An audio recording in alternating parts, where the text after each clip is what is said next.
Hey my fellow gorehounds, Mike Conway here for Arrow in the Head. Ever since the release of Black Christmas in 1974, horror fans have been craving slasher films. But it wasn't until the 1980s when the genre became a box office dominating juggernaut. They were fun and offered new and inventive ways to kill hyper-hormonal teens. No other slasher during this time was more inventive than the man who wears the same hat and sweater every single day, even when it's hot outside. I'm talking about Freddy Kruger, the bastard son of 100 maniacs. This week's episode, we will be counting down all 9 films in a Nightmare on Elm Street series. And as Freddy himself would say, let's get to it, bitch! Let me take this opportunity to thank y'all for watching our horror top 10, and ask that if you enjoy our shows, please subscribe to our channel right now, like this video, and click on the bell so you can be notified each time a new video goes up. Now back to the show. Coming in at number 9 is A Nightmare on Elm Street 5, The Dream Child. Here we see Freddy attempting to get into the mind of an unborn child of Alice from the previous installment. Sounds gnarly, right? Unfortunately, the film suffers from an identity crisis. On one hand, it brings us back to its original darker roots, with gorgeous gothic imagery, including an awesome motorcycle kill. Hey, Danny! Better not dream and drive! On the other, everything involving Freddy really dials it up on the comedic one-liners. It says something when the main draw to the film is the least interesting thing about it. Number 8. Freddys Dead, The Final Nightmare. This entry is often regarded as the bottom of the barrel, and I wholly disagree. As the series began to lose its steam in the late 80s, it was time to bring it to an end in 1991. At this point, Freddy was a household name who was known for his comedic wit, but instead of bringing on the frights, it was brought into straight-up Looney Tunes territory, and for the most part, it's, well, fun. From parodying The Wizard of Oz to Freddy hanging around playing that damn Nintendo, The Final Nightmare is a film that knows exactly what it is, even if it leans a little too hard into it. Plus, it has one of my favorite lines out of the series. Yeah, well, the map says we're fucked! Number 7. A Nightmare on Elm Street 4, The Dream Master. For years, this film has always been a personal favorite of mine, mainly for nostalgic reasons since my father took me to see this at the theater just before turning 5. Hey, it was the 80s and it was a different time.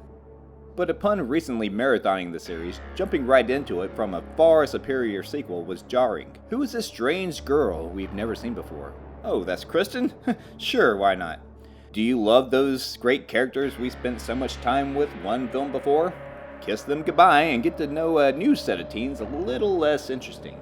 However, it does a nice balance between horror and comedy, but where this film really succeeds is in its execution in the effects and kills, and hot damn does that Dramarama song rock.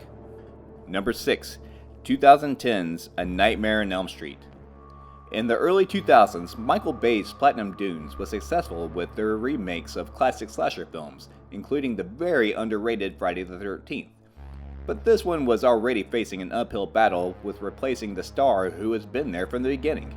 While it did well commercially, it was panned by audiences and critics. But upon another viewing since it released, it's actually not bad.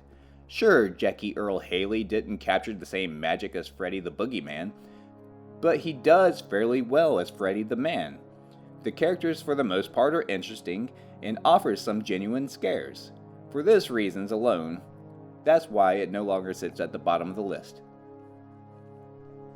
Ever since the teased ending from Jason Goes to Hell, fans have eagerly awaited the matchup of the century between these two giants of horror.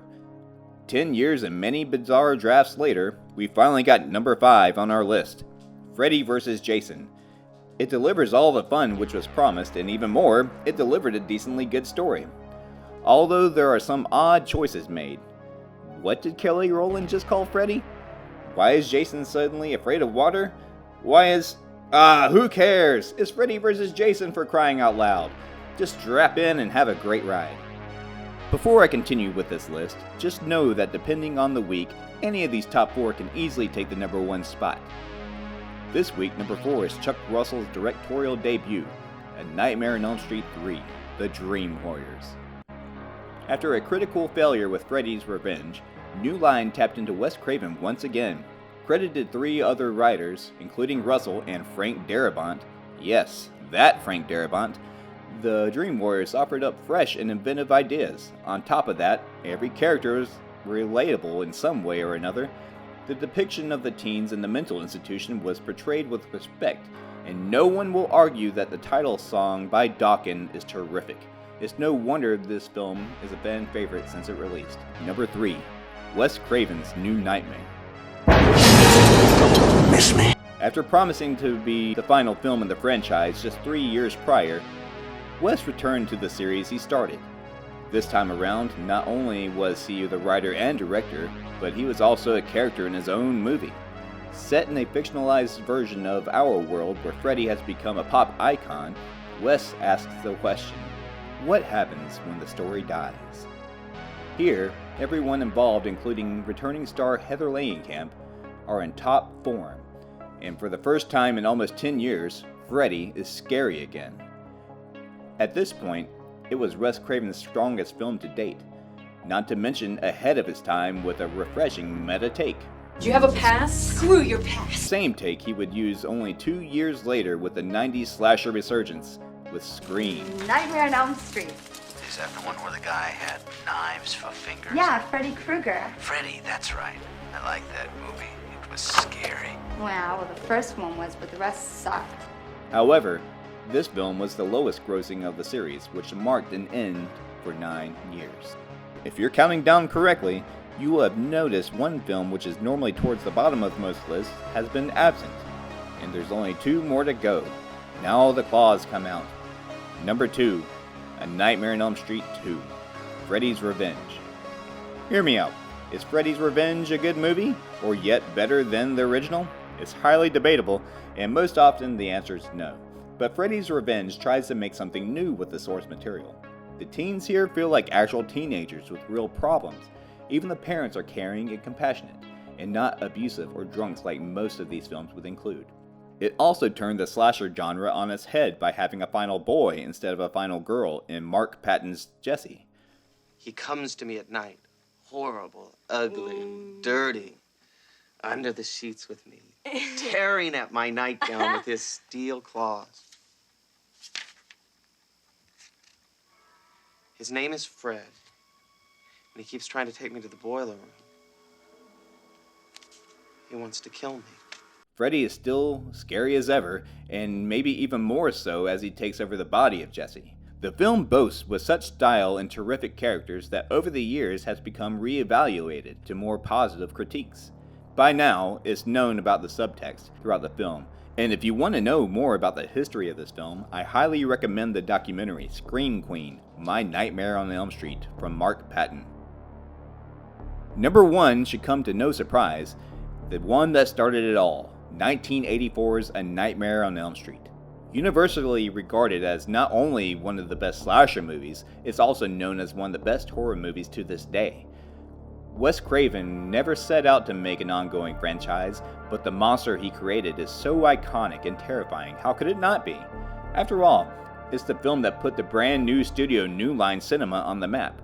With a few questionable moments such as the obvious dummy being pulled through the window or it suddenly turning into Home Alone at the end.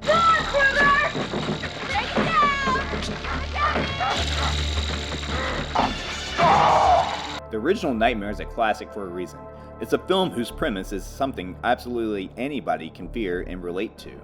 Paired up with the iconic score by Charles Bernstein, the imagery and set design makes this film absolutely terrifying. Wait, who are you? I'm your narrator now. I'm not afraid of you, Freddy. You're You're nothing. You're shit.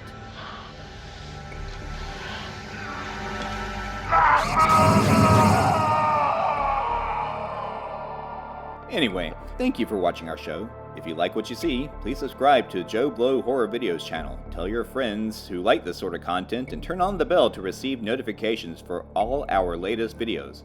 We are an independent company and we appreciate your support. And if you have any suggestions for future episodes, please leave them in the comments below. Until next time, Gorehounds, don't fall asleep.